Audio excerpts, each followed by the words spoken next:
Hi అండి అందరికి.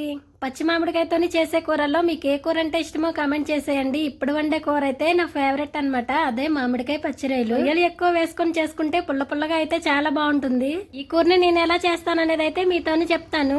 నూనె కాగిన తర్వాత ఉల్లిపాయలు, పచ్చిమిరపకాయలు, కరివేపాకు వేసుకొని అవి కాస్త మగ్గిన తర్వాత పసుపు అలాగే ఉప్పు కూడా వేసుకొని బాగా కలిపిన తర్వాత అయితే నేను ఒక కప్పుడు రొయ్యలు అయితే వేసాను. దీనిలోనికైతే చిన్న చిన్న సైజు మామిడికాయలు 2 మామిడికాయలు అయితే తీసుకున్నాను.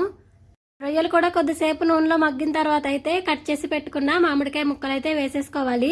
ఇక నేను మామిడికాయ ముక్కలతో పాటు దాని లోపల ఉండే టెంకను కూడా వేసేసాను. ఇక అందులోనే సరిపడా కారం అయితే వేసుకోవాలి. నేనైతే 1 స్పూన్ కారం ఎక్కువే వేసాను. పులుపుకి తగ్గ కారం ఉంటే కూర బాగుంటుంది కదా. మామిడికాయ ముక్కలు, రొయ్యలు, ఉల్లిపాయలు మొత్తం అన్ని మగ్గిపోయిన తర్వాత అయితే కూరలో సరిపడా నీళ్ళు అయితే వేసుకోవాలి. ఈ కూర ఉడుకుతూ ఉంటుంది. లోపైతే మీతోనే ఒక విషయం చెప్తాను. మీకు యూట్యూబ్ నుండి డబ్బులు వస్తున్నాయా అని నన్ను అడుగుతున్నారు. నాకైతే ఇంకా రావట్లేదు.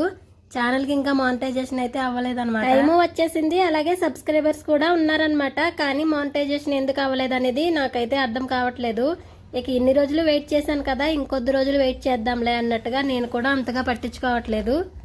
కూర అయితే ఉడికిపోయింది. ఇక మామిడికాయ ముక్కలన్నీ అయితే గరిటతోని బాగా కలిపేసుకున్న తర్వాత చివర్లో కొద్దిగా కొత్తిమీర అలాగే ధనియాల పొడి వేసుకొని 2-3 నిమిషాలు ఉడికిన తర్వాత అయితే కూర దించేసాను. కావాలంటే మసాలా కూడా వేసుకోవచ్చు, కానీ మసాలా వేస్తే మా వాళ్ళకి నచ్చదు, అందుకని అయితే నేను వేయలేదు. పచ్చి మామిడికాయతోని మీరేం కూరలు చేసుకున్నారో కామెంట్ చేసేయండి. మేమైతే ఇప్పుడు మామిడికాయ రొయ్యలు వండుకున్నాము. వీడియో నచ్చితే లైక్ చేసి కామెంట్ చేయండి. బాయ్.